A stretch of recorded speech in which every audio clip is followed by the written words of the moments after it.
እግዚአብሔር ሆይ በዚህ ሰዓት በንቃት እንዲሳተፉ አእምሯቸውን፣ መንፈሳቸውን፣ ልባቸውን ሁሉ እንድታዘጋጅ እነሱ ደግሞ ለአንተ አሳልፈ የሰጠው እግዚአብሔር በምንሰራው ስራ ሁሉ ጠላት በመካከላችን ገብቶ እንዳወከን፣ ኔትወርኩን በመረበሽ እንዳወከን፣ ሁሉን ጊዜውን ኤንቫይሮንመንቱን ሁሉ ለአንተ አሳልፈ ሰጥተናል። አንተ በነገር ሁሉ ከኛ ጋር ሁን። ይህን ሁሉ ምንለምንህ በናዝሬቱ በልጅ በክርስቶስ ኢየሱስ ስም አሜን። አሜን አሜን። እግዚአብሔር ስም የተባረከ ይሁን። እግዚአብሔር ደግሞ ዛሬም ይረዳናል። እንደዚሁ ዛሬ እንግዲህ ወደ ሁለተኛ አይነት የምርምር አይነት የምንገባ ወደ ኳንቲቴቲቭ ሪሰርች አናሊሲስ ሜተድስ እንሄዳለን። የመጠናዊ የምርምር ትንተና በስንት እንከፍላቸዋለን? እሱን እንመለከታለን። በሁለቱ የትንተና ዘዴዎች መካከል ያለው ልዩነት ምንድን ነው? ዓላማቸውስ ምንድን ነው? የሚለውንም እናያለን ማለት ነው። ወደዛ እንግዲህ እየጨረስን ስለሆነ ወደዛ ከመግባቴ በፊት ምናልባት በኳሊቴቲቭ ዴታ አናሊሲስ ላይ የአተናተን ዘዴዎችን በደንብ በማብራራት የተረዳችው ይመስለኛል። ምናልባት ግልጽ ያለ ነገር ካለ ወደዚህ ከመግባታችን በፊት ነው። ብዥታ ካለ ይሄ ነጥብ ቢነሳ ይሄ ነጥብ ይብራራ እፈልጋለሁ የምትሉ ካላችሁ እድል ስጣችሁና ከዛ በኋላ ወደዚህ ወደ ኳንቲቴቲቭ ሪሰርች ምርምር እንገባለን ማለት ነው።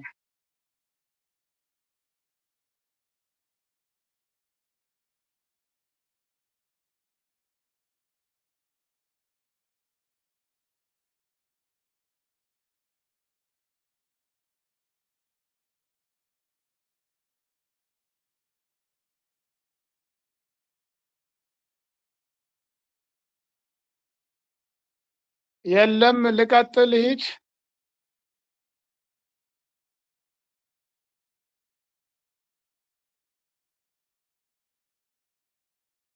የሚነሳ ጥያቄ የለም።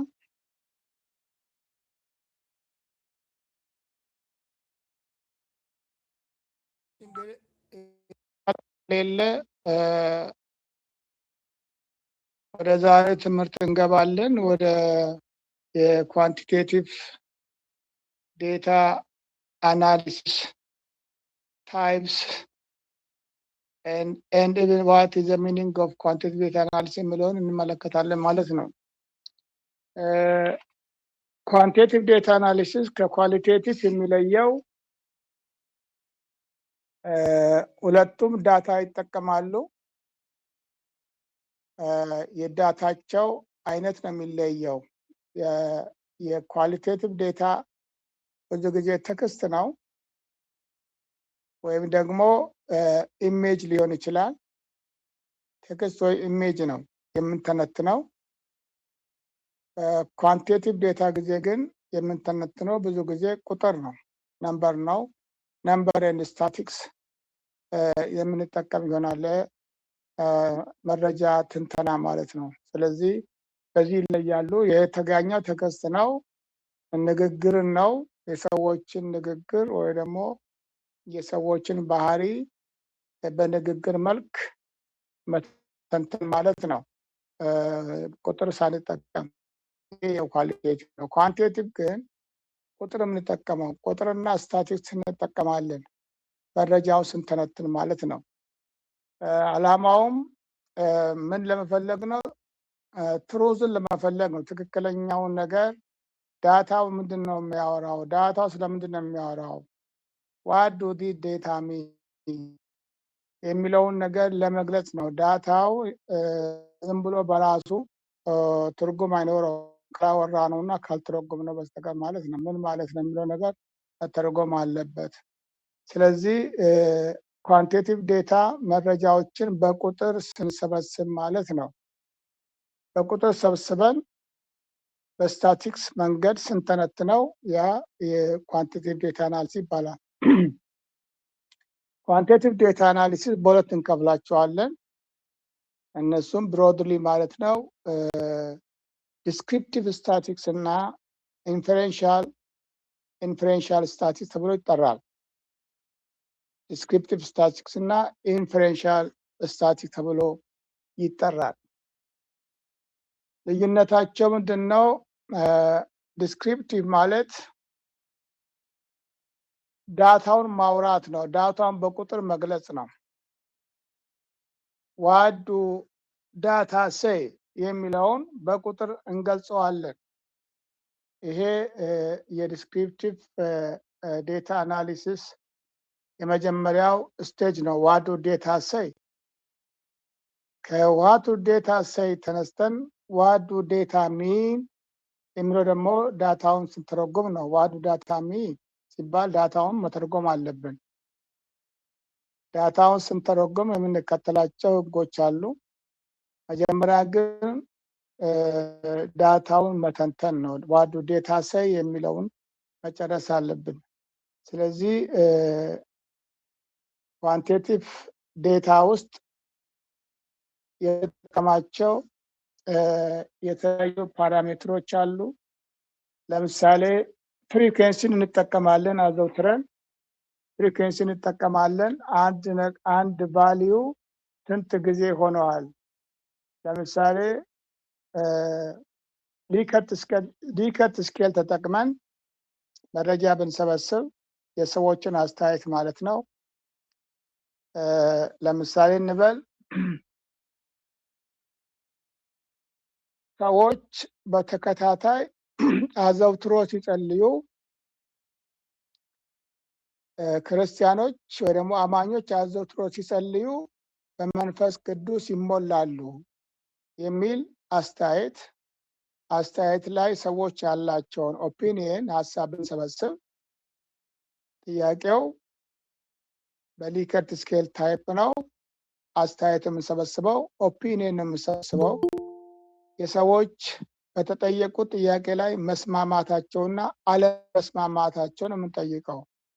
ስለዚህ አዘውትሮ መጸለይ፣ በተከታታይ መጸለይ ወይ ደግሞ በጾም ጸሎት መጸለይ ሰዎች በመንፈስ ቅዱስ የመሞላት እድል አላቸው፣ በእግዚአብሔር የመነካት እድል አላቸው የሚል ጥያቄ ቢነሳ ምርጫዎች አሉ። በሊከርት ስኬል 1 በጣም አልስማማም፣ ምርጫ 1። ምርጫ 2 አልስማማም፣ ምርጫ 3 እስማማለሁ፣ ምርጫ 4 በጣም እስማማለሁ የሚል የትኛውን ይመርጣሉ ሰዎች? ይሄንን ጥያቄ ብንበትንላቸው ለ100 ሰዎች ብንበትን በጾም ጸሎት መቆየት ሰዎች መንፈስ ቅዱስ የመሞላት እድል ያጋጥማቸዋል የሚለውን አስተያየት ሰጡ ሰዎች በተሰበሰበው መረጃ መሰረት በጣም አልስማማም ያሉ ሰዎች ስንት ናቸው? ከ100 ውስጥ ለምሳሌ ከ100 ውስጥ በጣም አልስማማም ያሉ ሰዎች 5 ከሆኑ በጣም አልስማማ የሚወክለው አንድ ቁጥር ነው። አንድ ቁጥር የመረጡ ሰዎች 5 ናቸው። 5 ምንድነው? ፍሪኩዌንሲ ነው ማለት ድግግሞሽ ነው። አልስማማም የሚለው ስንት ድምፅ አገኘ ማለት ድምፅ እንደማለት ነው። ስንት ድምፅ አገኘ? 5 ድምፅ። አልስማማም በጣም አልስማማም 5 ድምፅ አግኝተዋል። ይሄ ፍሪኩዌንሲ ይባላል፣ ድግግሞሽ። አልስማማም ደግሞ ያሉ 7 ሰዎች ሊሆኑ ይችላሉ። 7 ሰዎች አልስማማም ብለዋል። 5ቱ በጣም አልስማማም ብለዋል።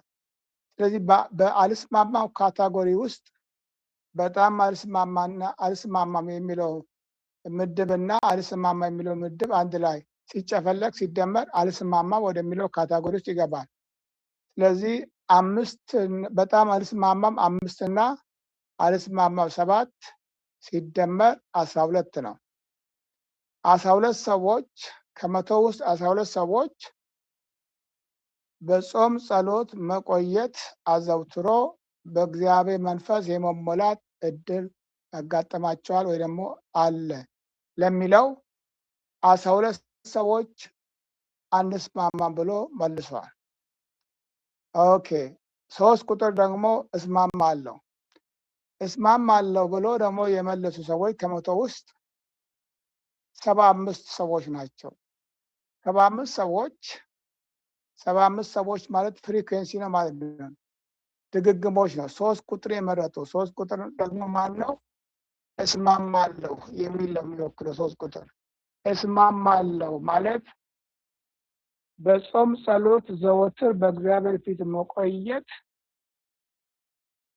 በመንፈስ ቅዱስ መሙላት እድል ከፍተኛ ነው እንደማለት ነው።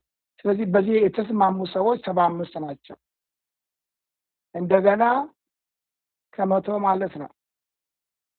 የቀሩ ሰዎች በጣም እስማማለሁ ደግሞ ያሉ ሰዎች አሉ። 100 እስኪሞላ ድረስ ማለት ነው። ለምሳሌ ወይ 10 ሊሆኑ ይችላሉ። 10 ያሉ ደግሞ በጣም እስማማለሁ። ይሄ ማለት ሙሉ በሙሉ ኮንፊደንስ አላቸው ማለት ነው።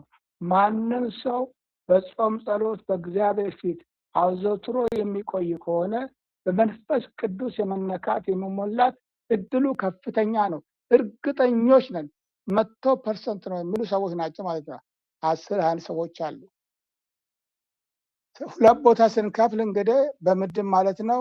አልስማማም ያለው ግሩፕ እና እስማማለሁ ያለው ግሩፕ ሁለት ይከፈላል። ሪፖርት ስንጽፍ እያንዳንዱ ምድብ አንጠቅስም። በጣም አልስማማም ያለው ይሄን ያህል፣ አልስማማም ደግሞ ያለው ይሄን ያህል፣ እስማማለሁ ያለው ሰው ብዛት ይሄ፣ በጣም እስማማለሁ ያለው ሰው ብዛት ደግሞ ይሄ ብለን እያንዳንዱን አንዘረዝርም። ምናደርጋለን? እንጨፈልቃለን። በካታጎሪ በምድባችን የአልስማማም ምድብና የእስማማለሁ ምድብ ብለን ከፍላቸው ሁለት ቦታ። ስለዚህ ቁጥራቸውንም በደንበር ነው። በጣም አልስማማም የሚለው 5 ሲደመር አልስማማም ያለው 7 12 12ቱ አንስማማም ብለዋል።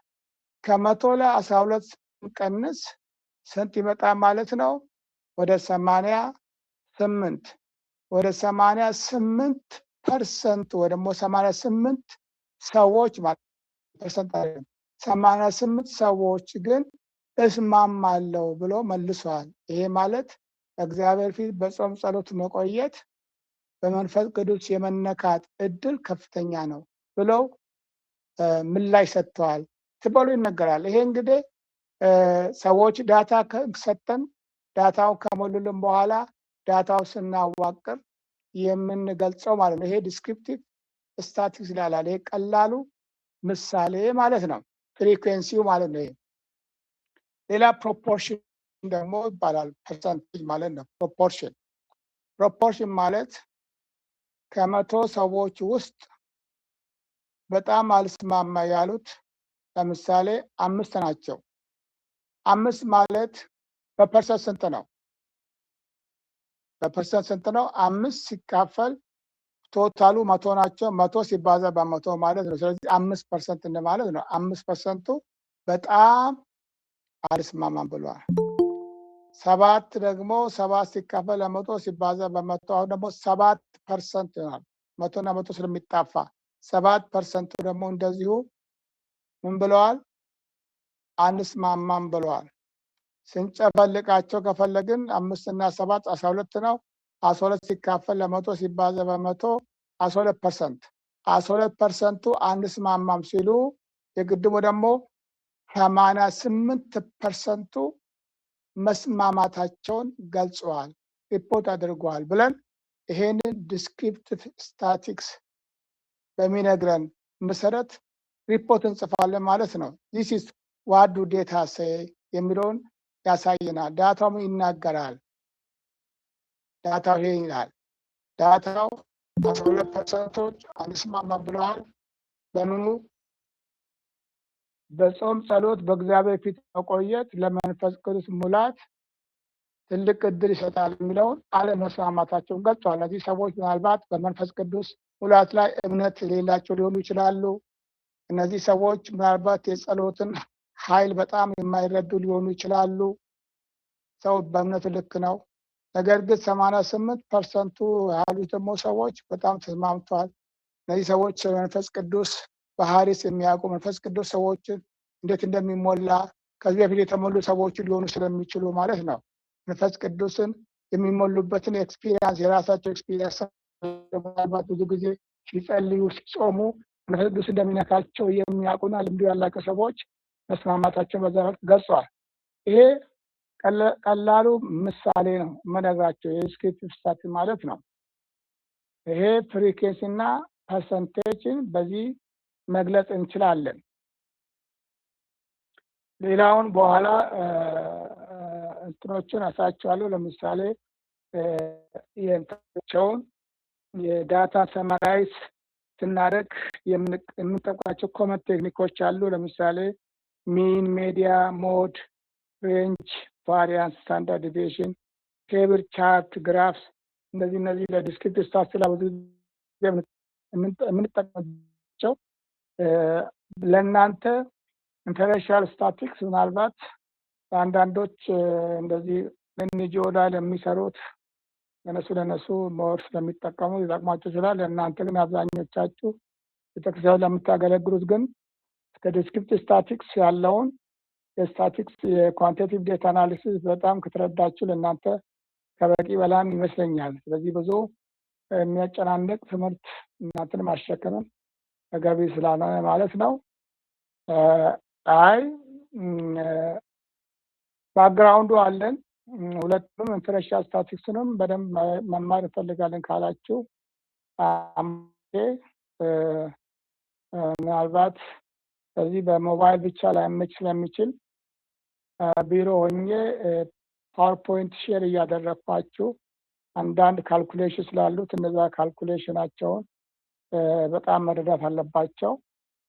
መረዳት ስላለባችሁ በፓወርፖይንት አዘጋጅቼ እሱን ስክሪን ሼር በማድረግ የምትማሩት ይሆናል። ከሚቀጥለው ሮብ ጀምሬ ኦልሞስት ሰዓቱንም አጀስት እንዳደረጋለን። አይ ቲንክ ሰዓቱ በዚህ ስለማይመች እኔ ላፕቶፕም ስለማይሰራ ቢሮ ሆኜ ስለሆነ የማቀርበው እሱን ከምስጋኑ ጋር ተነጋግረን ምናልባት ወደ አንዳንዶቻችሁ መስሪያ ቤት ውስጥ ደግሞ ስለሚሰሩ ላይመቻችሁ ይችላል። አዶን ነው እንግዲህ 10 ሰዓት አካባቢ የሚመቻችሁ ከሆነ እሱን እንጠቀማለን። የማይመቻችሁ ከሆነ አብዛኞቻችሁ ከ11 ሰዓትም ጀምሮ ከ11 ሰዓት እስከ 12 ሰዓትም የተወሰነ ካገኘንም በቂ ነው። የሚመቻችሁ ሰዓት ያንን ትነግሩኝና ወይ ከ10 ሰዓት ወይ ደግሞ ከ11 ሰዓት ጀምሮ ቢሮ ሆኜ በዴስክቶፕ ስክሪን ሼር እያደረኩ እነዛ ቁጥሮችን ምናምን እንዴት ካልኩሌት እንደምናደርግ ፎርሙላዎች ይችላሉ። እነዛ ፎርሙላዎችን ማየት ስላለባቸው ነው። እንደዚህ ብሎ በማውራት እንደ ኳሊቴቲቭ ላይመች ይችላል ብዬ ነው። ግልጽ ነው። እስቲ ምን አልኩ? ምን ተረዳችሁ? ምንድን ነው ያልተረዳችሁ? እስቲ ጥያቄ ታነሳላችሁ። ወደሚቀጥለው ከመሄዴ በፊት ከኔ ጋር ናችሁ? አዎ ዶክተር አብረን ሁላችሁም ከኔ ጋር ናችሁ? አዎ ዶክተር አብረናል። እሺ እስቲ ምን ተረዳችሁ አሁን ካልኩት አንጻር? እስቲ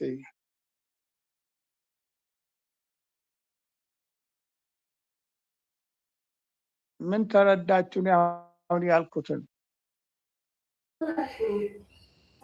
ዲስክሪፕቲቭ ከኢንፍሬንሻል አናላይሲስ ውስጥ ከዲስክሪፕቲቭ ኳንቲቲቭ አናላይሲስ ውስጥ አንዱ ይሄ ቀለል ያለው የዲስክሪፕቲቭ አናላይሲስ ሚንን አቨሬጅን እና ፍሪኩዌንሲን በማየት ዳታዎቻችንን ሰመራይዝ ለማድረግ የምንጠቀምበት መንገድ እንደሆነ አይተናልና ትንሽ ኢንዲቴል ላይሆን ይችላል፣ ግን አታየር ሌብል በሰበሰብናቸው እንትኖች ፍሪኩዌንሲውን ሚኑን አቨሬጁን እያየን የተወሰነ ነገር ናሬት ለማድረግ የምንጠቀምበት ዳታ እንደሆነ ገብቶኛል ዶክተር።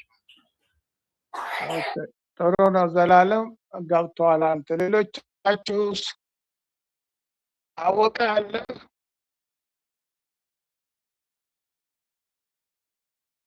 አወቀ የለም? እሺ ፓስተር አስፋው አለ? ፓስተር አስፋው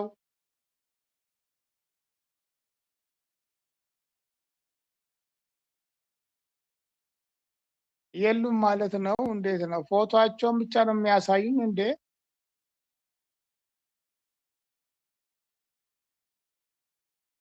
ኦኬ ፒተር አለህ? ዶክተር አለው አስፋው አለው። እሺ እሺ መንገድ ላይ ሆኜ ነው እንትን ያደረኩት። ኦኬ ኦኬ ይቅርታ ስገባ ብደው አይመችም። አሁን አይመቸኝም። እየሰማሁ ነኝ። እሺ ፒተር ዘ ግሬት ዶክተር ሌት ሆኜ ነው የገባሁት። ክላስ እንዳለም አላወቅኩም ነበር።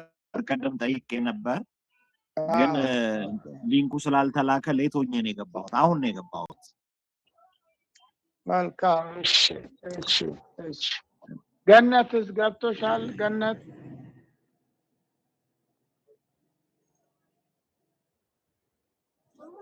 አዎ ዶክተር ገብቶሻል? ኮኔክት የተቋረጠ ስለነበረ ኔት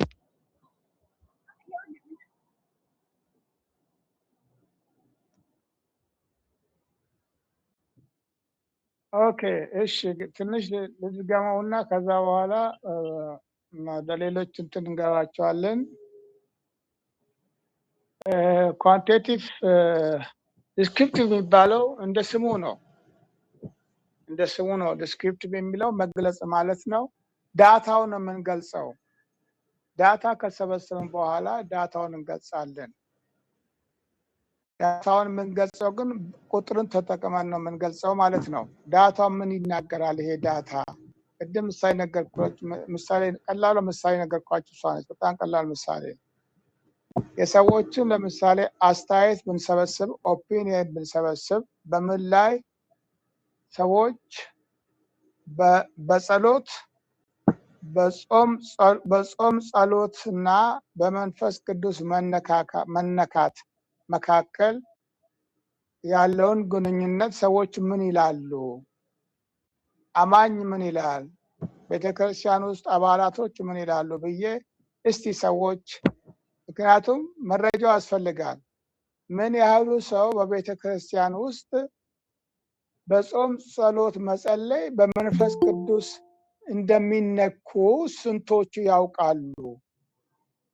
ይህንን አውቆ ስንቶቹ በመንፈስ ቅዱስ መነካትን በመፈለግና በመጠማት በጾም ጸሎትን ያዘውትራሉ? ስንቶቹ ናቸው የሚለው ይሄ መረጃ በቤተ ክርስቲያን ውስጥ ያስፈልጋል። አንዱም ለዚህ ነው ይህንን የኮርስ የምትወስዱት።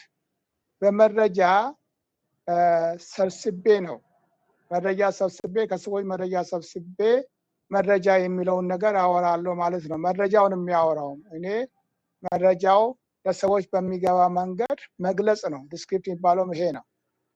ስለዚህ በቤተ ክርስቲያን ውስጥ ስንቶቹ በጾም ጸሎትና በመንፈስ ቅዱስ መነካት መካከል ግንኙነት እንዳለ ስንቶቹ ያውቃሉ? ስንቶቹ ይረዳሉ? የሚለው አጥኚው ለራሱ ግን ያውቋል፣ እውቀቱ አለው። ግን የሰዎችን ኦፒኒየን የፈለገው ከዛ ተነስቶ የሚሰጣቸው የሚወስዳቸው እርምጃዎች ሊሆኑ ይችላሉ። ስልጠና ሊያዘጋጅ ይችላል። ሰዎች የጎደላቸውን እውቀት መሙላት ሊሆን ይችላል። ነገር ግን ችግሩ ደግሞ ከሌለ አብዛኛው ሰው ኦልሞስት ማለት ነው ይቻላል በጾም ጸሎትና በመንፈስ ቅዱስ መነካት መካከል በጣም ግንኙነት እንዳለ ብሎ ካመኑ ኦኬ፣ ስለዚህ ጤናማች ቤተክርስቲያን ጤናማ ነሽ ማለት ነው። ብዙዎች ሰዎች ይጸልያሉ፣ ይጾማሉ ማለት ነው። ምናልባት መረጃው በሌላ መልክ ለምሳሌ በኢንተርቪው ደግሞ ሊሄድ ይችላል። በኢንተርቪው ኦኬ፣ ብዙዎች መስማማታቸው ከገለጹ ስንቱ ደግሞ ይጾማሉ? ስንቶቹ ለመሆኑ ይጾማሉ፣ ይጸልያሉ? ስንቶቹ የሚለው ደግሞ ራሱ ሌላ መረጃ ነው። ስለዚህ ሰዎች በጾም ጸሎትና በመንፈስ ቅዱስ መነካት መካከል ሪሌሽንሽፕ እንዳለ ቢያውቁም ነገር ግን በተግባር ሰዎች እንደማይጸልዩ ወይ ደግሞ ሰዎች እንደተናገሩት ሰዎች ይጸልያሉ ብለን ሪፖርት እንጽፈም እንችላለን። ይሄ ማረጋገጫ ነው። ቤተክርስቲያን ጤናማ ህይወት ውስጥ እንዳለች ትልቅ ምስክርነትም ነው፣ ኮንፊደንስም ይሰጠናል ማለት ነው። በዚህ መልክ እንግዲህ አንዱ የኳንቲቲቭ ዴታ መሰብሰቢያ ለምሳሌ ኦፒኒየን፣ አስተያየት፣ አመለካከት፣ የሰዎችን አመለካከት፣ የሰዎችን አስተያየት፣ የሰዎችን ሀሳብ የምንሰበስብ ከሆነ ብዙ የምንጠቀመው ሊከት ስኬል ነው ወይ ደግሞ ሬቲንግ ስኬል ይባላል። ብዙ ጊዜ ግን ሊከት ስኬል እንለዋለን። ሊከት ስኬል ማለት የሰዎችን አስተያየት የምንሰበስብበት ቱልስ ነው፣ መሳሪያ ነው። እሱ ብዙ ጊዜ ምድብ አለው። ለምሳሌ በጣም እስማማለሁ፣ እስማማለሁ፣ አልስማማም፣ በጣም አልስማማም። ብዙ ጊዜ 5 ካታጎሪ ያደርጋሉ። 5 ካታጎሪ በአሁኑ ሰዓት ብዙም ስለማይፈልግ በ4 ካታጎሪ ይመደባሉ። በጣም እስማማለሁ እና እስማማለሁ በአንድ ካታጎሪ፣ እስማማለሁ እና በጣም እስማማለሁ በሌላኛው ካታጎሪ ማለት። በዚህ መልክ ጥያቄውን ጽፍና ለምሳሌ ጥያቄው ሲጽፍ እኔ በጾም ጸሎትና በመንፈስ ቅዱስ መነካት መካከል ግንኙነት አለው ብዬ ጽፋለሁ። 1 በጣም አልስማማም፣ 2 አልስማማም፣ 3 እስማማለሁ፣ 4 በጣም እስማማለሁ። ሰዎች ይመርጣሉ ማለት ነው። ሰዎች ይመርጡ ምንድነው? አስተያየት ነው። አስተያየቱ የትኛውን አስተያየት በጣም እስማማለሁ የሚለው ነው። ትክክል ነው። ይሄ በጾም ጸሎትና በመንፈስ ቅዱስ መነካት መካከል ግንኙነት እንዳለ ይሄ አስተያየት ልክ ነው፣ ሀሳቡ ልክ ነው የሚለውን ይመርጣሉ ማለት ነው። ስለዚህ ቅድም እንዳልኩ ይሄ እንደ ምሳሌ ነው። 82% ተስማማሉ ሊል ይችላል። ኦኬ፣ ይሄ ማለት ብዙዎች በመንፈስ ቅዱስና በጾም ጸሎት መካከል ግንኙነት እንዳለ ያምናሉ ማለት ይቀበላሉ፣ አስተያየት ይቀበላሉ። ሆኖም ግን 12% ማለት ነው ከመቶ ሰዎች መካከል ግንኙነት እንደሌለው፣ ሰው በጾም ጸሎትን ቢቆይም በመንፈስ ቅዱስ እንደማይነካ በዛ መልክ አስተያየታቸው ሰጥተዋል። ነገር ግን ሁለቱ ስናነጻጽር 12% እና 82% ነው 88% ስናነጻጽር ኦልሞስት ዘ ማጆሪቲ አብዛኛው ግን በመንፈስ ቅዱስ በጾም ጸሎትና በመንፈስ ቅዱስ መነካት መካከል ግንኙነት እንዳለው ሪፖርት አድርገዋል ብለን እንጽፋለን። ይሄ ዋዱ ዴታ የሚለውን ያሳየናል ማለት ነው። ከዚህ ተነስተን ምን እናደርጋለን የሚለው ችግሩ ከሌለ ነው። ለምሳሌ እንበል ቢገላበጥ 12% እስማማለሁ ቢሉና 88% ግን አንስማማም። ይሄ ማለት በጾም ጸሎት መቆየትና በመንፈስ ቅዱስ መነካት መካከል ምንም የሚያገናኘው ነገር የለም ብሎ 88% ሪፖርት ቢጽፉ ተመራማሪው ወዴ ሰዎች ስለ መንፈስ ቅዱስ ምንም አያውቁም ማለት ነው። ሰው መንፈስ ቅዱስ እንዴት እንደሚሞላ እንኳን አያውቁም ማለት ነው። በበዓለ 50 ሐዋርያቶች ከአማኞች ጋር በጋራ ሆኖ ሲጸልዩ ሳሉ ድንገት እንደሚነጥቅ አውሎ ነፋስ በላያቸው መጣ ይላል። መንፈስ ቅዱስ ብዙ ጊዜ ሰው የሚሞላው በጾም ጸሎት እንደሆነ በጸሎት እንደሆነ መጽሐፍ ቅዱስ ይናገራል። እነዚህ ሰዎች እውቀት ጎሏቸዋል፣ ትምህርት ጎሏቸዋል። ስለ መንፈስ ቅዱስና ስለ ጸሎት ሪሌሽንሺፕ ምንም አያውቁም ማለት ነው። ዜርፎር ሪኮመንዴሽኑ ምንድነው? ስልጠና ያስፈልጋል፣ በደንብ ትምህርት ያስፈልጋል። ስለ መንፈስ ቅዱስ ሙላት፣ ሰዎች መቼ እንዴት መንፈስ ቅዱስ እንደሚሞሉ፣ ሰዎች እንዴት መጸለይ እንደሚገባቸው የሚለው ትምህርት ይሰጣል ማለት ነው። ይሄ ምክንያት ሆኖ የምርምሩ ውጤት ነው፣ ፋይንዲንግ ነው ማለት ነው። ይሄ ዲስክሪፕቲቭ ስታቲክስ የምንለው ነው። ዳታውን ኢንተርምስ ኦፍ ፍሪኩዌንሲ ድግግሞሽ፣ ኢንተርምስ ኦፍ ፐርሰንቴጅ ፕሮፖርሽን እንገልጻለን። ይሄ አንዱ መንገድ ነው። ሌላው በዲስክሪፕቲቭ ስታቲክስ ውስጥ ብዙ ጊዜ የሚጠቀመው ቴክኒኮች ሚን፣ ሜዲያ እና ሞድ ይባላል። ሚን፣ ሜዲያ እና ሞድ ለምሳሌ ሚን እና ሜዲያ ሞድ ደግሞ ካልኩሌት የምናደርግባቸው ቴክኒኮች የምንጠቀመው መቼ ነው? ለምሳሌ ክላስ ውስጥ የምናስተምራቸው ተማሪዎች 60 ተማሪዎች አሉ እንበል። 60 ተማሪዎች የሂሳብ ትምህርት ፈትነናቸው ወይ ደግሞ የባዮሎጂ ትምህርት ሊሆን ይችላል whatever it is ወይ ደግሞ የቲዮሎጂ ተማሪዎችን እንውሰድ። አንድ ኮርስ ሲስተማቲክ ቲዮሎጂ የሚለውን ኮርስ የወሰዱ ተማሪዎች ብዛት 50 ናቸው 60 ናቸው እንበል። ሲስተማቲክ ቲዮሎጂ የሚለውን ኮርስ የወሰዱ ተማሪዎች የቲዮሎጂ ተማሪዎች 60 ናቸው። ፈተና ተፈትነው ፋይና ፈተና ማለት ነው ከመቶ ታርሞላቸው ዝቅተኛ ውጤት ያመጡት ዝቅተኛ ውጤት 35 ከመቶ ነው።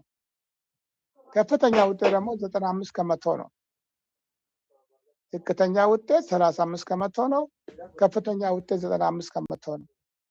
ሌሎች በዛ መሃል ላይ ያሉት አሁን ይሄንን ዳታ ነው ማለት ነው። የተማሪዎች ውጤት ዳታ ነው። ሮ ዳታ ነው። ዋዱ ዴታ ሰይ ይሄ ዴታ ምን ማለት ነው? ትንሹ 35 ነው፣ ትልቁ 95 ነው የሚለው ምን ማለት ነው? ይሄ መተንተን አለበት ማለት ነው። ሎጂክ ኑሜሪካል ኤንድ ስታቲካል በሆነ መንገድ እንተነትነዋለን። አንዱ መተንተኛ መንገዱ አንዱ ሚን ነው። ሚን ማለት አማካዩ ምን ያህል ነው? ትንሹ 35 ነው፣ ትልቁ 95 ነው። አማካይ ማለት መካከለኛው ማለት ነው። መሀል ያለው ስንት ነው የሚለው ነገር በካልኩሌሽን የሚገኘው። ለምሳሌ ሚኑን ለመፈለግ ምን አይነት ሂሳብ ነው የምንጠቀመው? ይሄን እስቲ ለመጀመሪያ ለእናንተ ልስጣችሁ። እንዴት አድርገን ሚኑን ካልኩሌት እናድርግ? መካከለኛው ቫልዩ ማለት ነው። ሚን ማለት መካከለኛ ቫልዩ ማለት ነው። ይሄ ሴንትራል ቴንደንሲ ይባላል። ሴንትራል ቴንደንሲ የምንለካባቸው ቴክኒኮች ሴንትራል ቴንደንሲ አንደኛ ሚን ነው፣ ሁለተኛ ሜዲያ ነው፣ ሶስተኛ ደግሞ ሞድ ነው። ይሄ ሴንትራል ቴንደንሲ የዳታው ሴንትራል ቴንደንሲ የምንለካባቸው ቴክኒኮች ናቸው። ስለዚህ ከሚን ብንጀምር ትንሹ 35 ነው ብያቸዋለሁ፣ ትልቁ 95 ነው። ሌላ በዚህ መሀል ነው ያለው። እንዴት አድርገን ሚን ካልኩሌት እናድርግ? የሚነግረኝ ማን ነው? ሚን ኦኬ። ዘላለም አንተ ታውቃለህ። አንተ ወልድ ልጅ ነው የምትሰራው። አንተ ከዚህም በላይም ታውቃለህ። እስቲ ሌሎቻችሁ መጀመሪያ ከዘላለም በፊት how do you calculate the mean?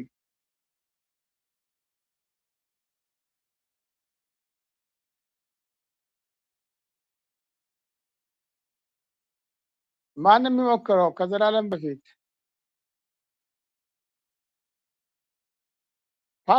ፓስተር ትሞክራለህ? ዶክተር እኔ አላውቀውም። አዎ እናንተ እውነት ነው፣ አልፈርድባችሁም። በሌላ ነገር ነው የተሞላችሁት። ዛሬ ግን ያው ጥሩ ነገር አግኝተህ ትሄዳለህ፣ ችግር የለም። እሺ ፒተር ዘ ግሬት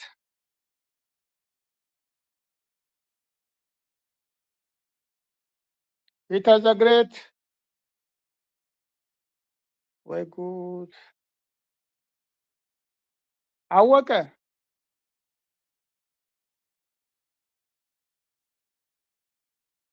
አወቀ ሊገርም ነው። ሳምሶንም ገብቷል።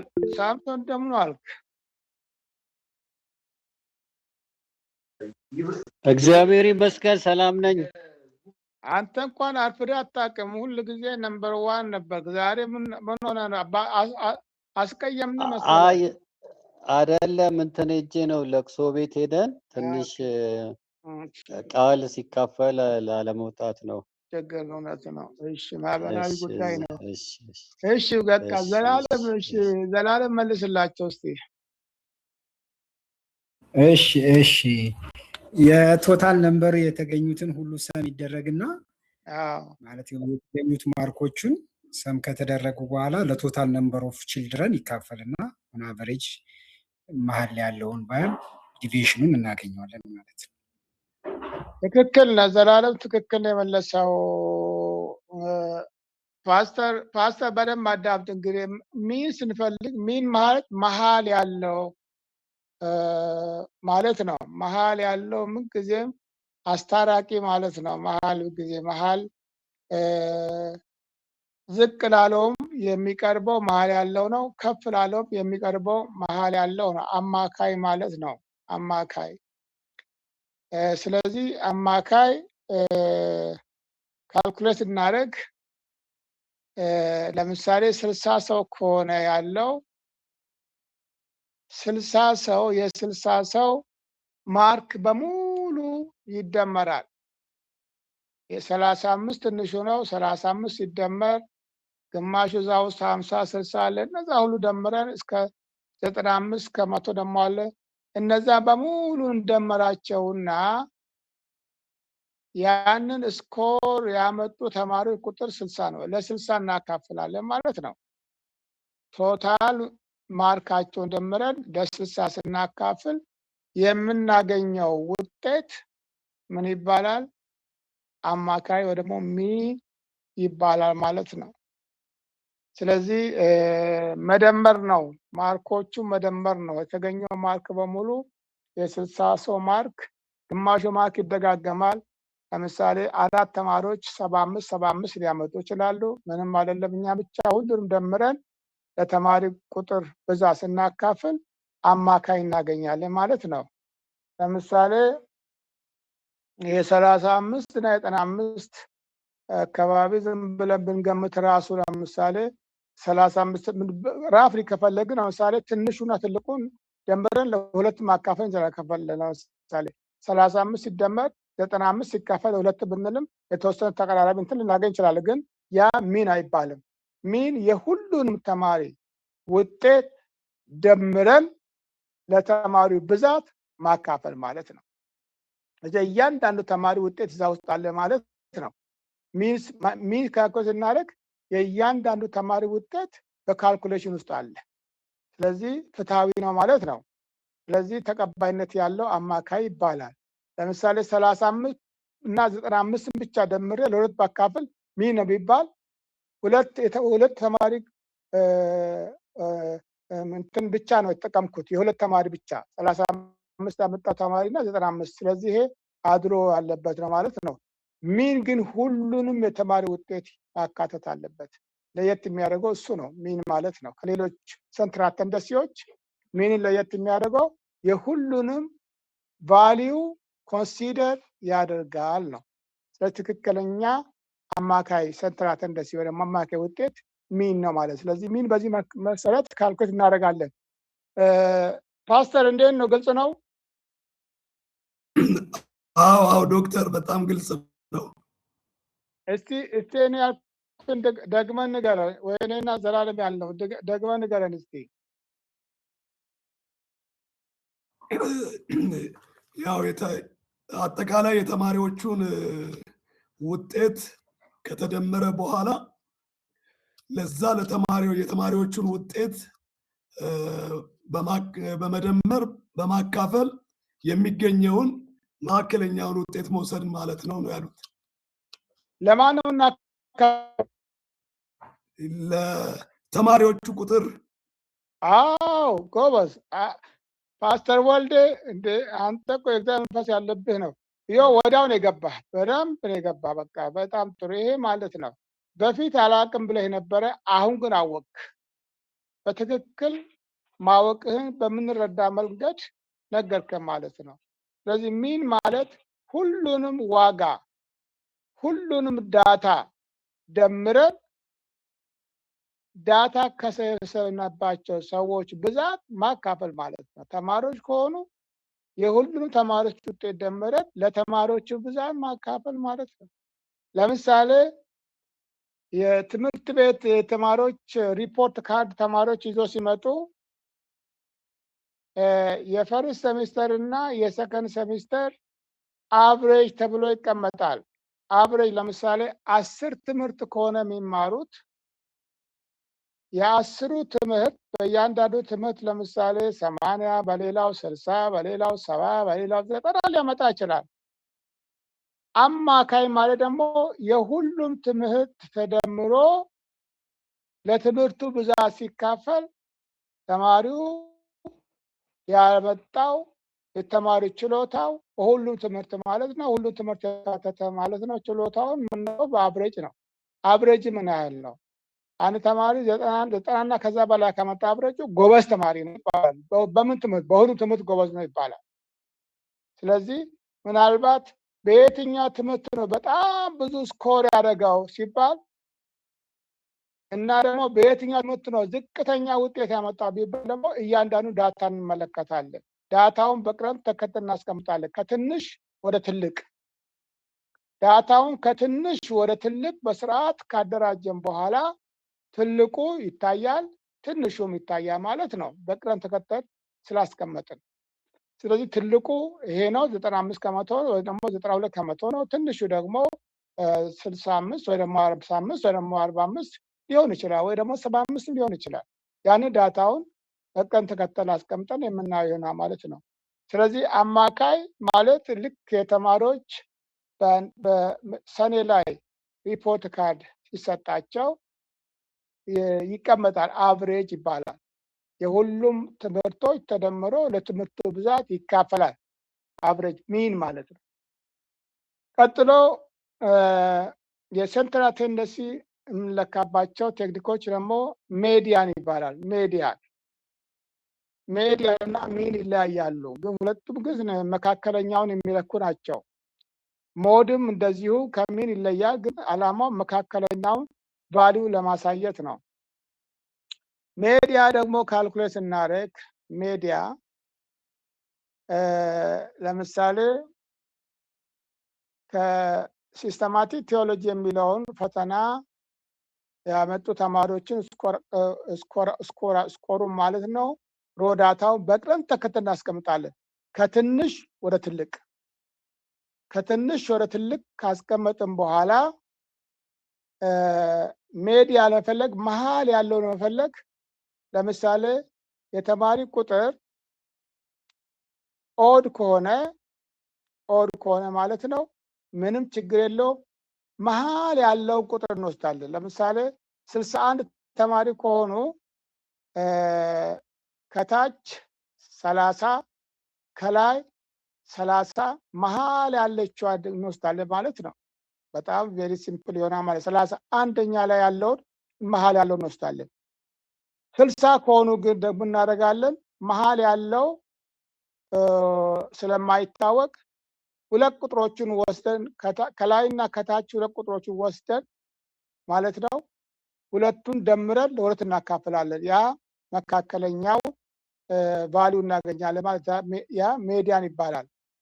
ዳታው ብዛቱ ኦድ ከሆነ ቀላል ነው። ለምሳሌ ከ1 እስከ 5 ብናስቀምጥ አንድ ዳታ ከ1 እስከ 5 ብናስቀምጥ መካከለኛው ስንት ነው? ፓስተር ስንት ነው መካከለኛው? ከ1 እስከ 5 በቅደም ተከተል ብናስቀምጥ መካከለኛ ስንት ነው?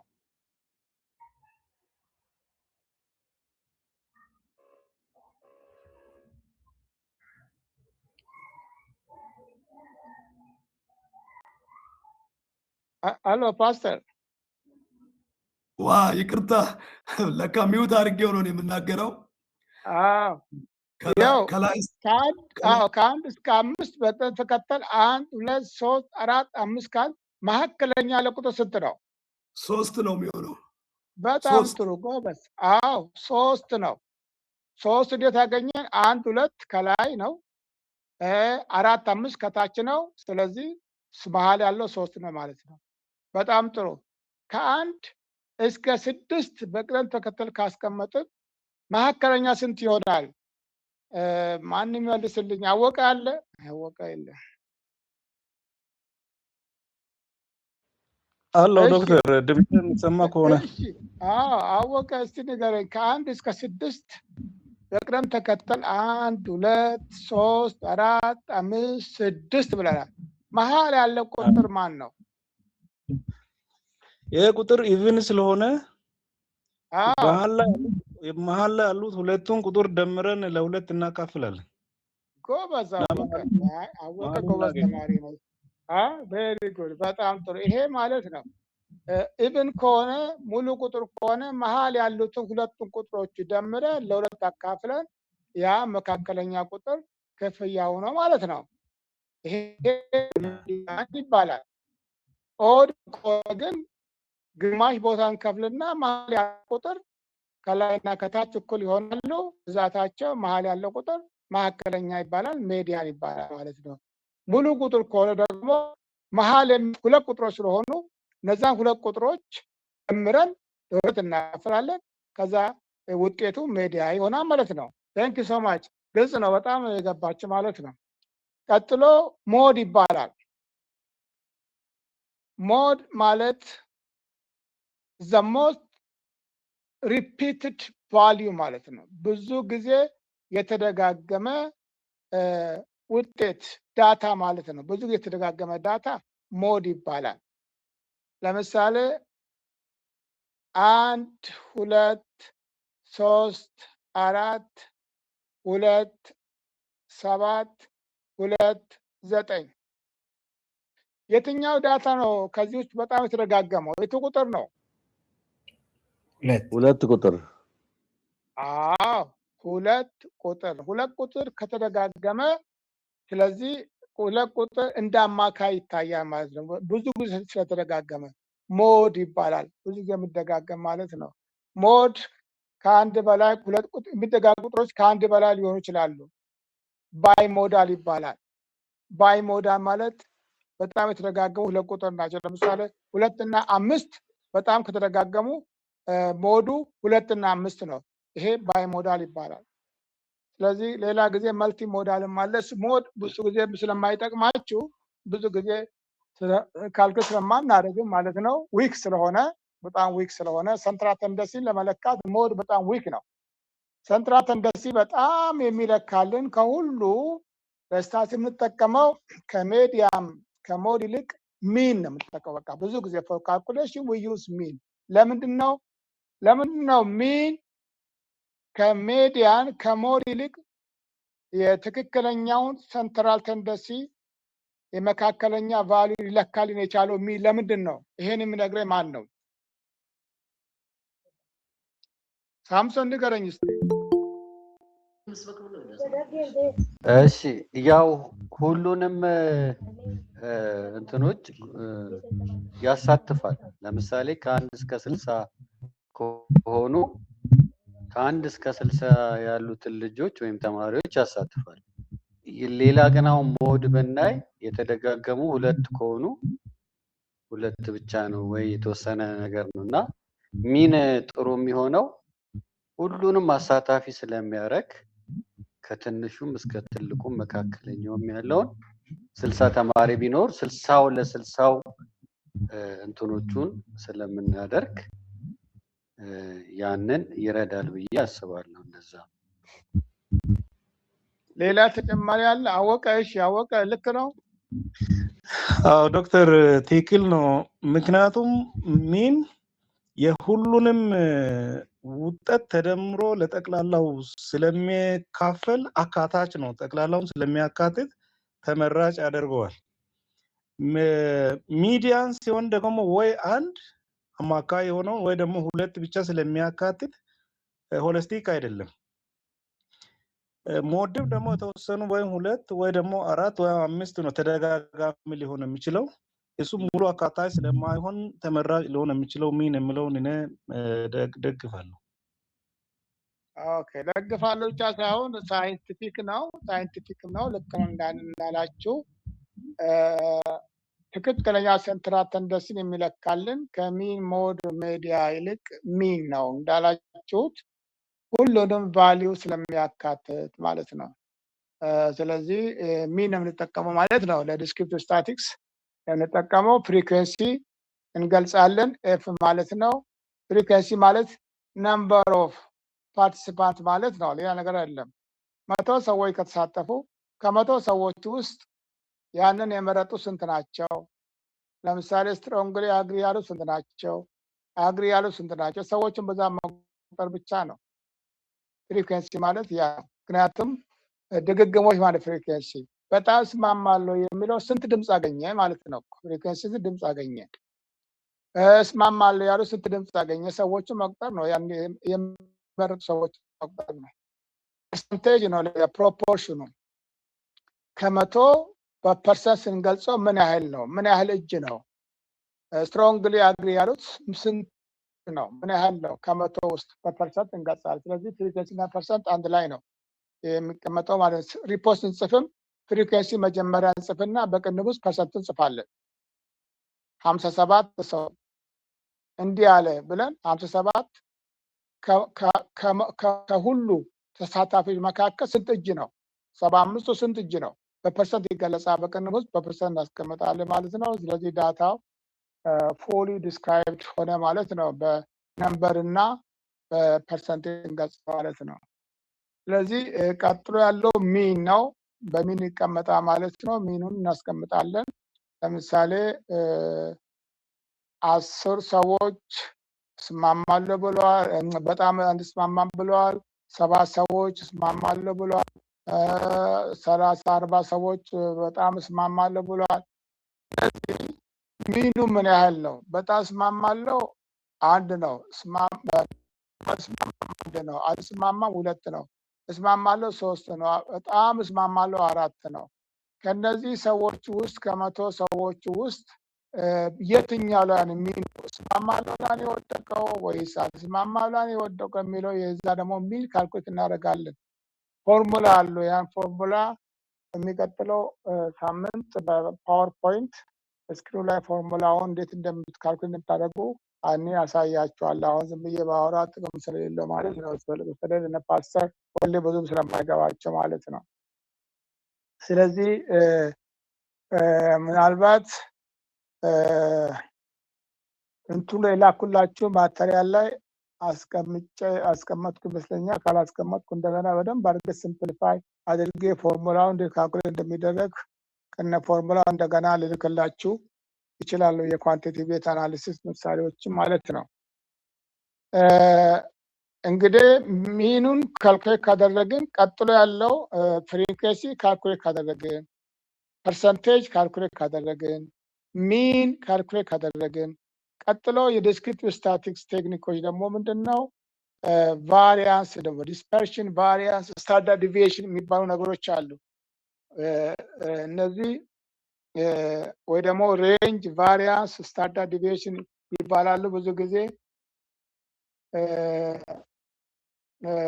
ፎርሙላ አላቸው። እነዚህ ቫሪያንስ እና ስታንዳርድ ዲቪዬሽን ፎርሙላ አለው። ግን ፎርሙላውን በሚቀጥለው አሳያችኋለሁ። እሺ፣ አስፋ እጁን አንስተዋል። እስቲ መጀመሪያ ግልጽ ያለ ነገር ካለ አስፋው እስቲ ያልገባ ነገር ካለ። ትንሽ ቅድም በጉዞ ላይ ሆኜ አምልጦኛል። እሱን ጊዜ ካገኘው ወስዳለሁ። ግን ቅድም ካየናቸው ከሚዲያን እና ሞድ መካከል የሚዲያኑን ኤግዛምፕል ቢሰጡን ብዬ ነበረ። እርግጥ 1 2 4 5 6 መካከል ያሉ ቁጥሮች 3 እና 4ን መደመር ማለት ነው።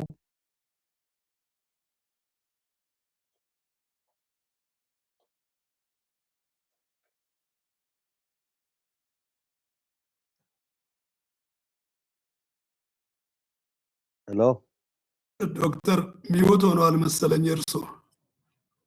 ለምሳሌ ከ1 እስከ 7 ዳታዎች አሉ። 7 ዳታ ማለት ነው። 7 ዳታ ወይ ደግሞ ሪስፖንስ ሊሆን ይችላል።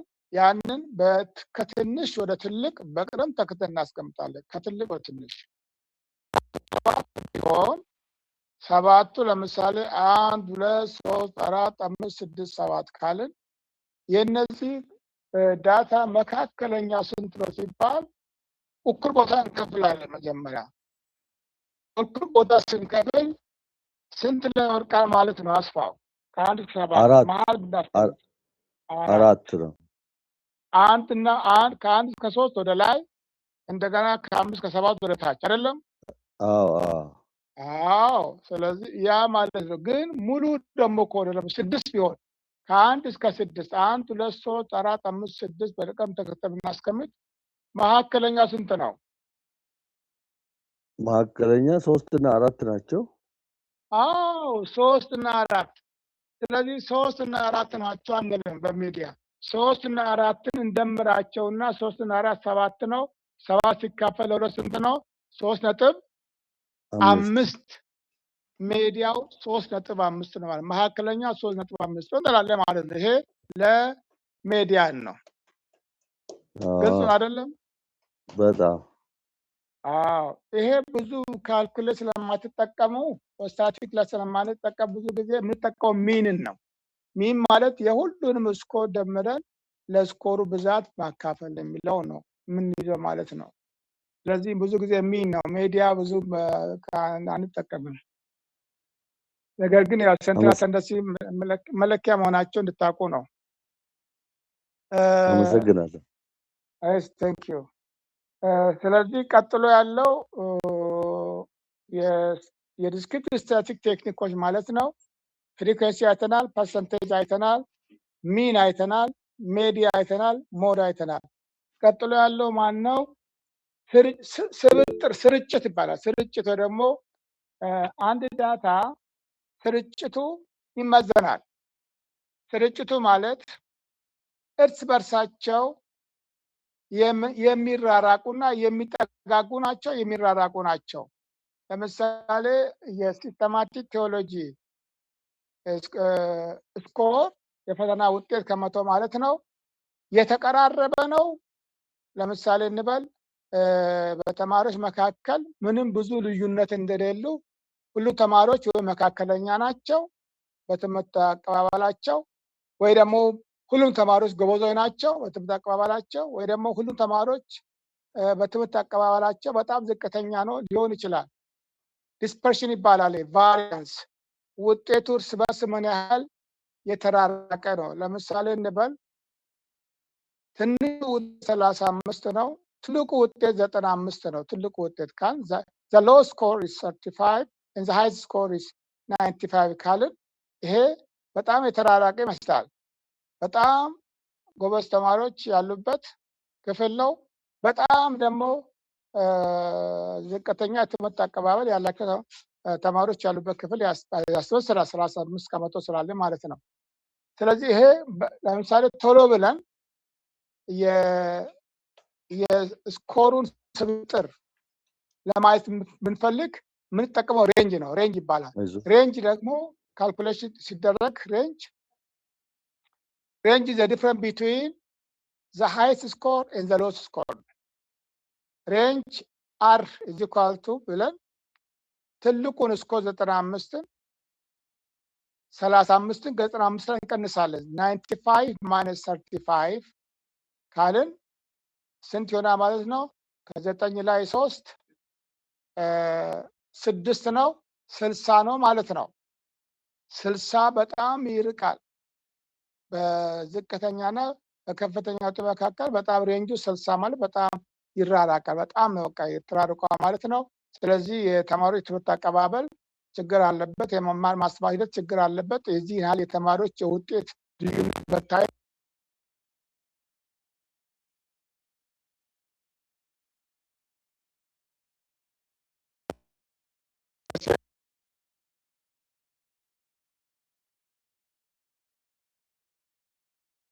ሶርስ ባለበት የተማሪ ውጤት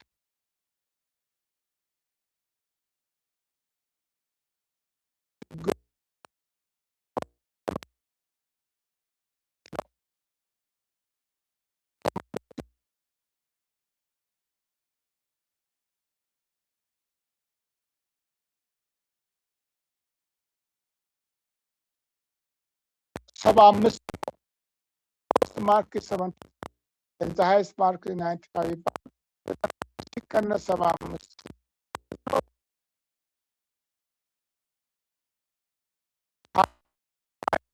ሬንጁ 20 በጣም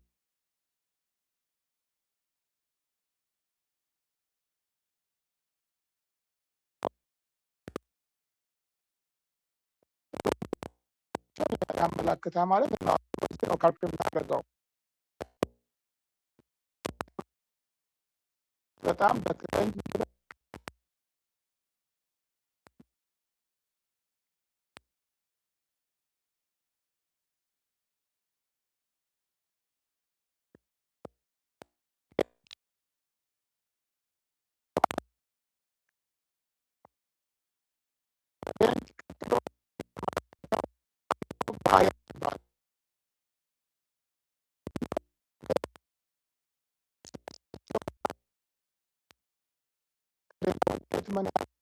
የሚለው ቫሪያንስ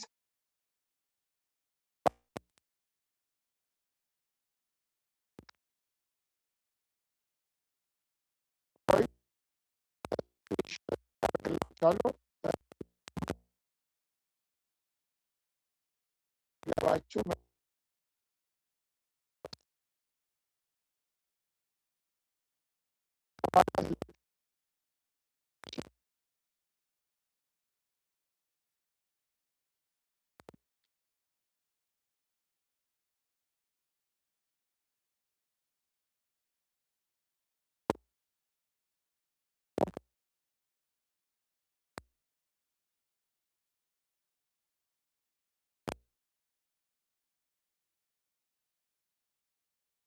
ይቀርባሉ ወይስ ከምን ይርቃሉ?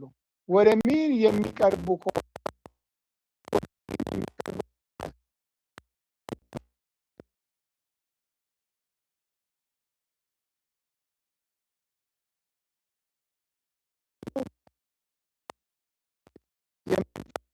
ስታንዳርድ ዲቪዬሽኑ ዝቅተኛ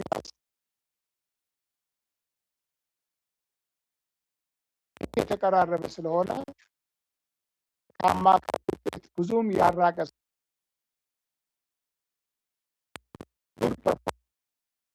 ተቀራራቢ ነው።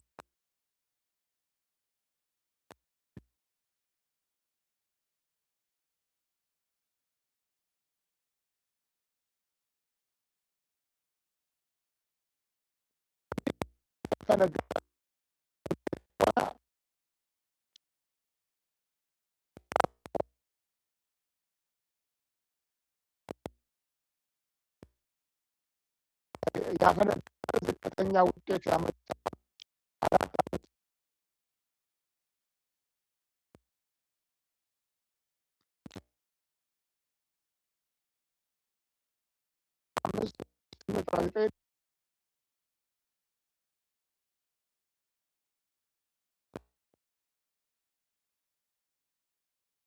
ካልኩሌት እናደርግ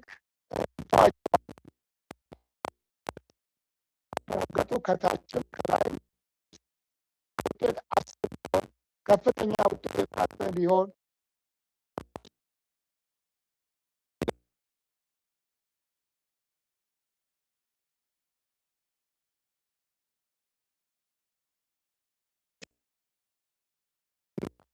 ማለት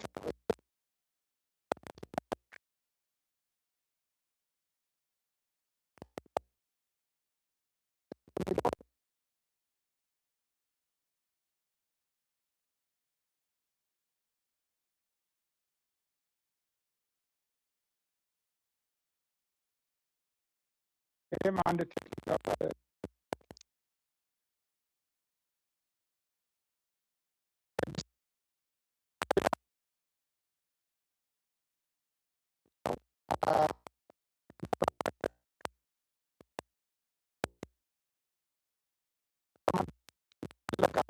የተማሪ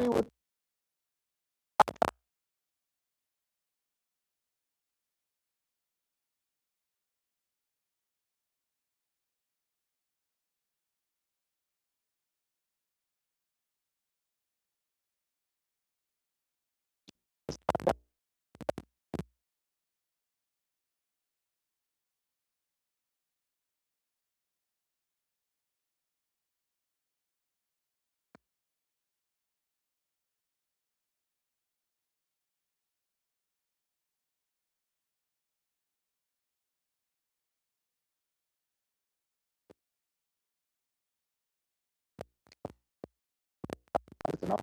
ስለዚህ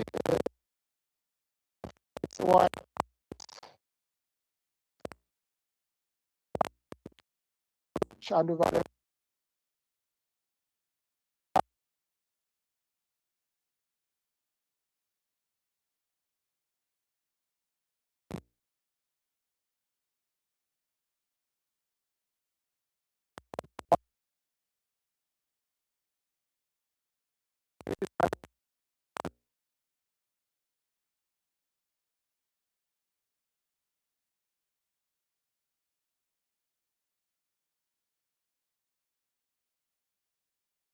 ሰዓት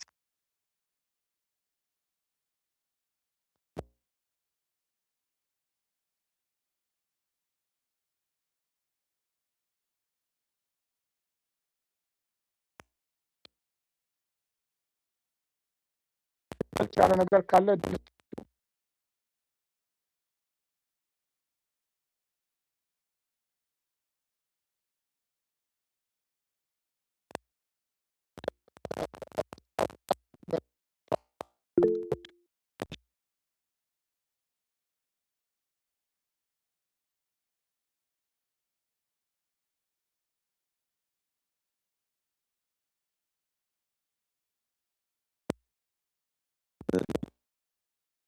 ማነው?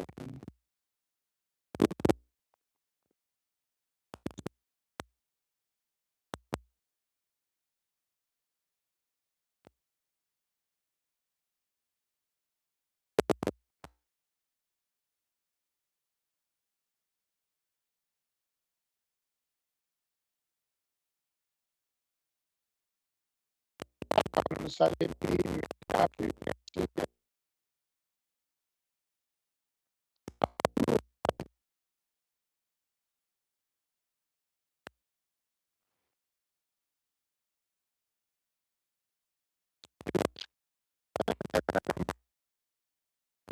የሆነውን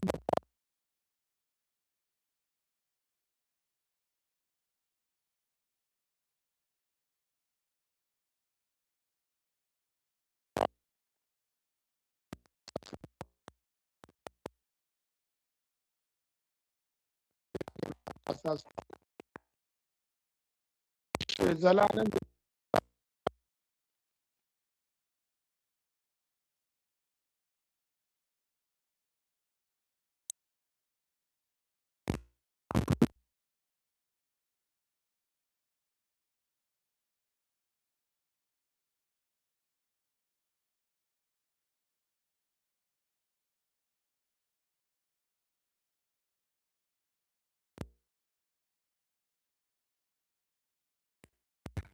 በቂ ነው። ነው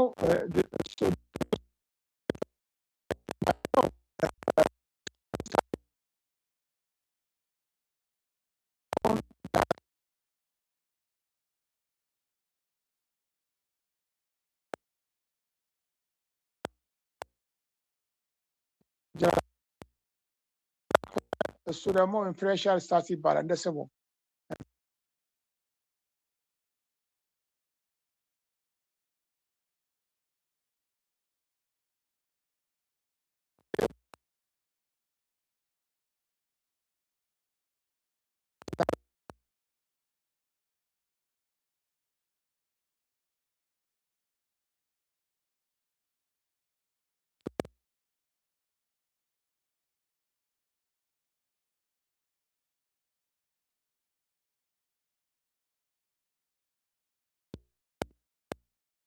በፌኖሜና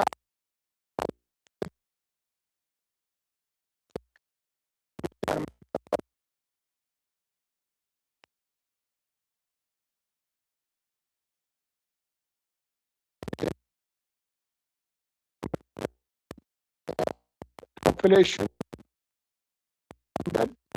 አናደርግም ዲስክሪፕሽን ማለት ነው።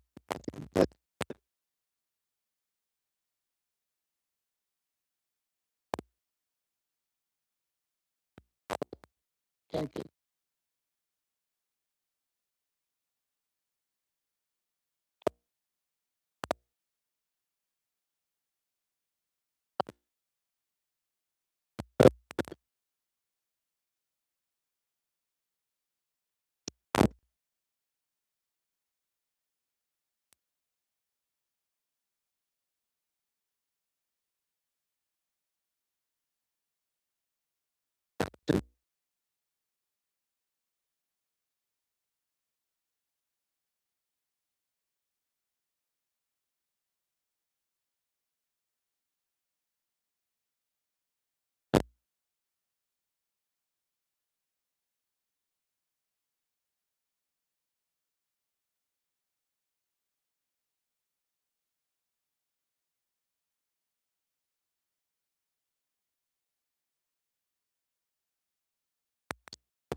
በፍርድ ትክክል ነው።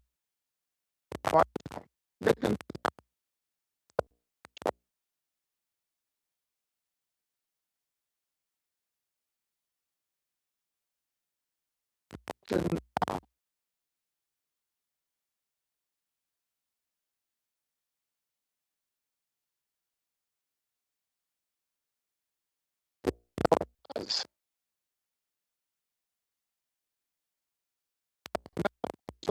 መካከል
መቶ ሰዎች መቶ ሰዎች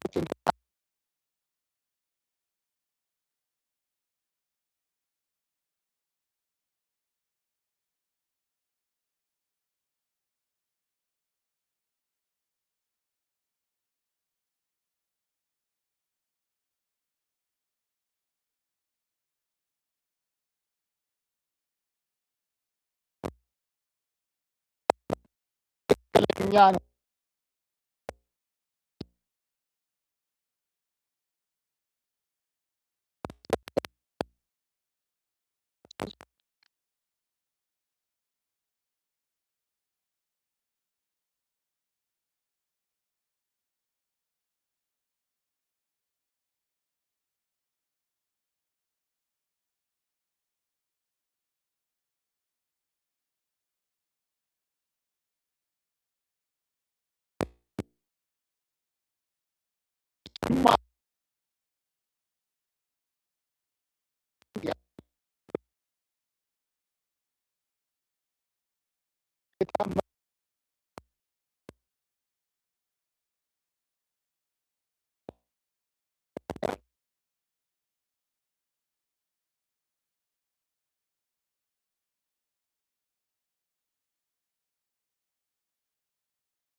የሰበሰብነው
ብለን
ነው።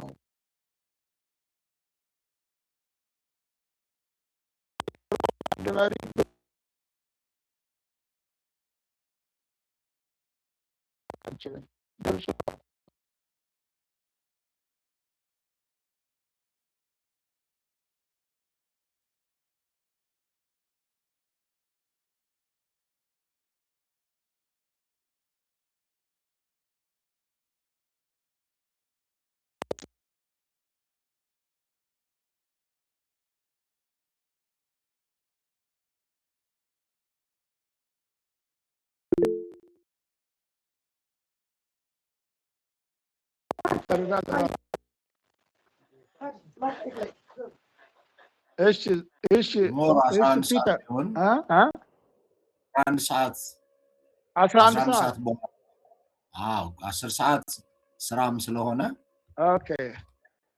ከስራ እሺ መውጣት የሚያስችል 11 ሰዓት የማይመቻችሁ አላችሁ? ከ11 እስከ 12 ሰዓት ሌላ ክላስ አለን አይደለም እንደ 11 ሰዓት አላችሁ ክላስ? አለ የዶክተር ዘውዱ ክላስ አለ። ካልሆነ ደግሞ ካልሆነ ወደ ሐሙስ ማሸጋሸግ። ኦኬ በጣም ጥሩ። እሺ ሐሙስ ፍሪ ነው። ሐሙስ 11 አይመቻችሁም? ይመቻል ይመቻል። ክላስም በጣም ጥሩ። የለንም። አዎ ሐሙስ 11 ሰዓት እንገናኝ።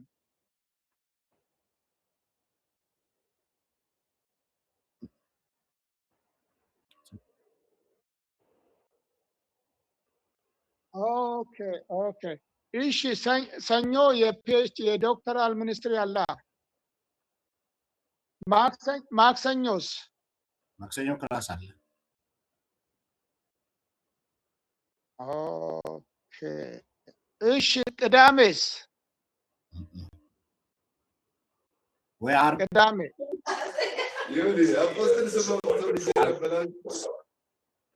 ኦኬ። እሑድስ? እሑድ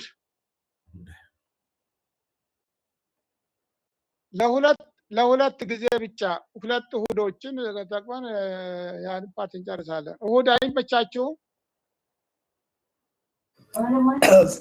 ሰዓቱ ቢገለጽ ዶክተር ከሰዓት እሑድ በሚመቻችሁ እሑድ እኮ እኔም እዛው ስለ ቢሮ ሆኜ ማለት ነው። እሑድ 10 ሰዓት አይመቻችሁም? እሺ እኔ እችላለሁ፣ እናመቻቻለን። በቃ እሑድ ከ10 ሰዓት እስከ 11 ሰዓት እንገናኝ፣ ወይ ደግሞ እሑድ ከ11 ሰዓት እስከ 12 ሰዓት ከሁለት አንዱ። የእንትን አለን ከ11 እስከ 12 እኛ የቤተሰብ ባይብል ስተዲ የቸርች እሺ 10 ሰዓትስ? እንትን ብናደርግ ሰኞ ቀን ወደ ማታ ምናምን አይመችም እኮ? ማታ ነው የዶክተር ሚኒስትሪዎች አላቸው። ሰኞ ላይ የነሱን እሺ መልካም የነሱም ምስጋኑም እንደሚል አላውቅም። የነሱም 10 ሰዓት ነው። የነሱም ራሱ በፓወርፖይንት ስለሆነ የነሱም 10 ሰዓት ነው ሰኞ። ስለዚህ ሰኞ እኛ እስቲ ወገኖች ምንድን ነው የምትሉት? እንግዲህ ቅዳሜ ቢመቻችሁ ከሆነ ወይም ደግሞ ቅዳሜ ከ11 ሰዓት እስከ 12 ሰዓት ይመቻችኋል? ቅዳሜና እሑድ አገልጋዮች ስለሆኑ በአብዛኛው እንግዲህ መንገድ እንደዚህ እሺ እንግዲህ በዚሁ ልቀጥል። በቃ እንደዚህ ሰኞ አለኛ አንድ ሰዓት እኛ ግሪክ ክላስ ነበረን። ግሪክ አሁን ላይ ስላለቀ መቼ ሰኞ 11 ሰዓት ወይ አንድ ሰዓት ሰኞ ነው። እሺ ሰኞ ከ11 ሰዓት እስከ 12 ሰዓት በቂ ነው። ይስማማችኋል? በቃ ሰኞ ከ11 ሰዓት እስከ 12 ሰዓት። ቴንክ ዩ እሺ እግዚአብሔር ያለው ይሁን። አሜን። ምናልባት በዚህኛው በሚቀጥለው ሳምንት ኔትወርክ የማይኖርበት ቦታ